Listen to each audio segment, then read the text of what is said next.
आज हम अध्ययन करेंगे संस्कृत दर्शिका भाग 1। यह पाठ्यपुस्तक कक्षा 5 के लिए उपयोग की जाती है। यह उन लोगों के लिए भी उपयोगी है जो कि संस्कृत सीखना चाहते हैं। तो चलिए प्रारंभ करते हैं।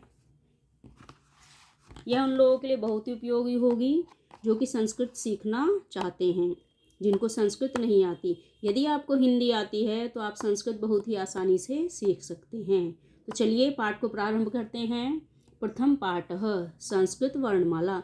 जैसा कि आप सभी जानते हैं, कोई भी भाषा सीखने के लिए हमें उसकी वर्णमाला की जानकारी अवश्य होनी चाहिए। जिस प्रकार से हिंदी में वर्णमाला होती है, इंग्लिश में वर्णमाला होती है, उसी प्रकार से संस्कृत में भी वर्णमाला होती है। तो हिंदी और संस्कृत वर्णमाला एक ही होती है, दोनों में कोई भी अंतर नहीं होता। अब देखिए, सबसे पहले वर्ण। वर्ण उस छोटी से छोटी मूल ध्वनि को कहते हैं जिसके और अधिक खंड नहीं किए जा सकते। तो समझ में आया वर्ण क्या होता है? वर्ण वह सबसे छोटी से छोटी ध्वनि होती है जिसके और टुकड़े नहीं किए जा सकते। यानी कि वर्ण सिर्फ एक ही रहेगा, उसको अलग अलग कर देंगे तो उसका कोई भी अर्थ नहीं होगा। अब देखिए, वर्ण को अक्षर भी कहते हैं। तो वर्ण को और क्या कहते हैं? हम अक्षर कहते हैं। वर्णों के समूह को वर्णमाला कहते हैं। तो जब वर्ण इकट्ठे हो जाते हैं तो उसको हम क्या कहेंगे? वर्णमाला।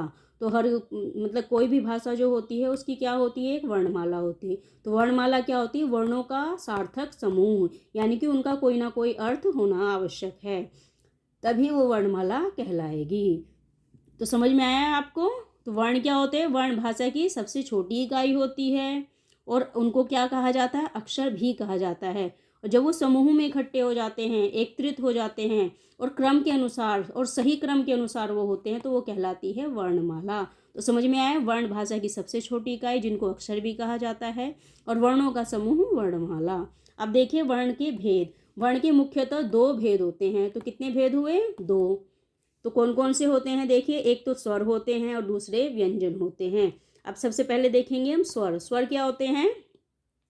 जिन वर्णों को बोलते समय किसी दूसरे वर्ण की सहायता की आवश्यकता नहीं होती, उन्हें क्या कहते हैं? हम उन्हें कहते हैं स्वर।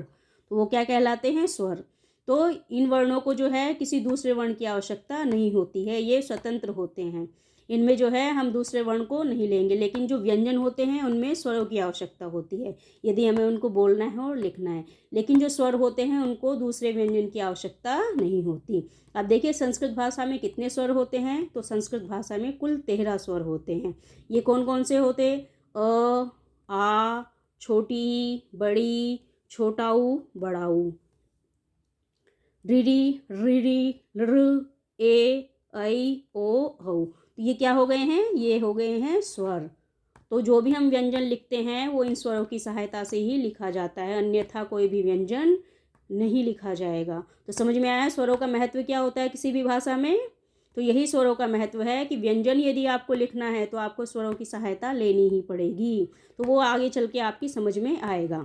चलिए अब देखिए व्यंजन।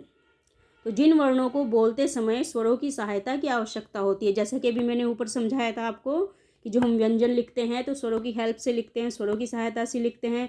तो जिन वर्णों को बोलते समय स्वरों की सहायता की आवश्यकता होती है उसे व्यंजन कहते हैं। तो उसे क्या कहते हैं हम? व्यंजन। तो व्यंजन को लिखने के लिए और बोलने के लिए किसकी आवश्यकता होती है? स्वर की। बिना स्वर के कोई भी व्यंजन नहीं लिखा जाएगा।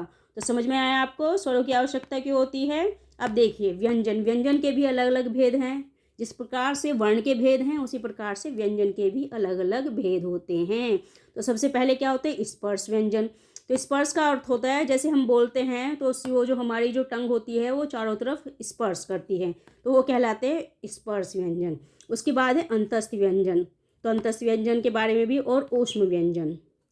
तो देखिए सबसे पहले क्या है? स्पर्श व्यंजन। तो स्पर्श का अर्थ होता है किसी चीज़ को छूना। तो स्पर्श व्यंजन के क से म तक क्रमशः 5 वर्ग है। तो कितने वर्ग हो गए? क से लेके म तक 5 वर्ग। प्रत्येक वर्ग के 5 वर्ण हैं। इस प्रकार कुल मिलाकर 25 स्पर्श व्यंजन होते हैं। तो स्पर्श व्यंजन कितने होते हैं? 25। तो जब हम इन्हें बोलते हैं तो आप देखेंगे आपकी जो जीभ है वो किसी ना किसी हिस्से से टकराएगी। तो टकराने का अर्थ ही स्पर्श होता है। तो समझ में आया स्पर्श व्यंजन क्यों कहलाते हैं ये? क्योंकि जब हम इन्हें बोलते हैं हमारे लिप्स आपस में टकराएंगे, हमारी टंग कहीं ना कहीं से टकराएगी, तो वो किसी ना किसी को छूती हैं हमारे मुंह के अंदर, तो इसीलिए इनको कहा जाता है स्पर्श व्यंजन।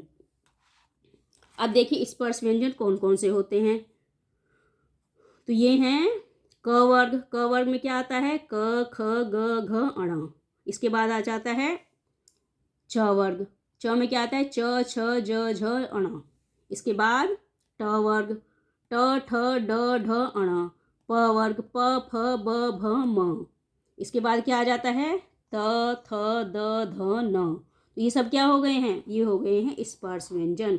इनमें अलग अलग वर्ग इसलिए क्योंकि जो ध्वनि होती है वो उसका उच्चारण स्थान एक ही होता है। देखिए क जब आप उच्चारित करते हैं तो उसका उच्चारण स्थान एक ही होगा।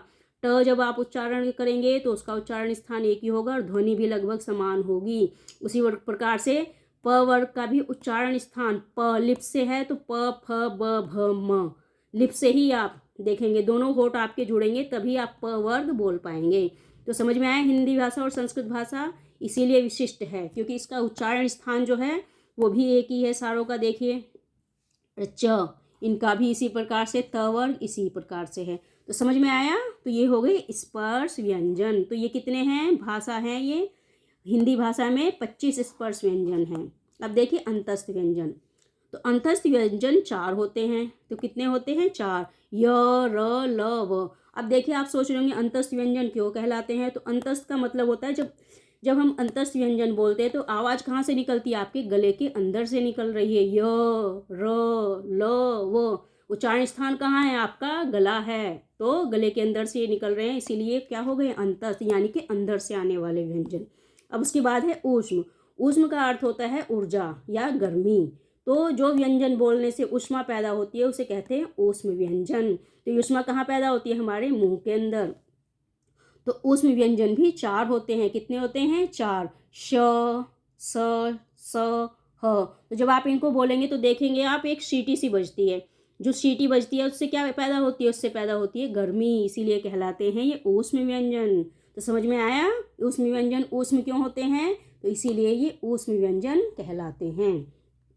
अब देखिए इस प्रकार कुल मिलाकर व्यंजन वर्णों की संख्या 33 है। तो कितनी हो गई? 33। तो व्यंजन वर्ण कितने हो गए हैं? 33। तो संस्कृत वर्णमाला के 13 स्वर व 33 व्यंजन कुल मिलाकर 46 वर्ण होते हैं। तो कितने वर्ण हो गए? 13 तो आपके स्वर हो गए हैं और 33 व्यंजन वर्ण हो गए हैं। तो टोटल हो गया आपका 46 यानी कि 46। तो समझ में आया हिंदी वर्णमाला में कितने वो होते हैं?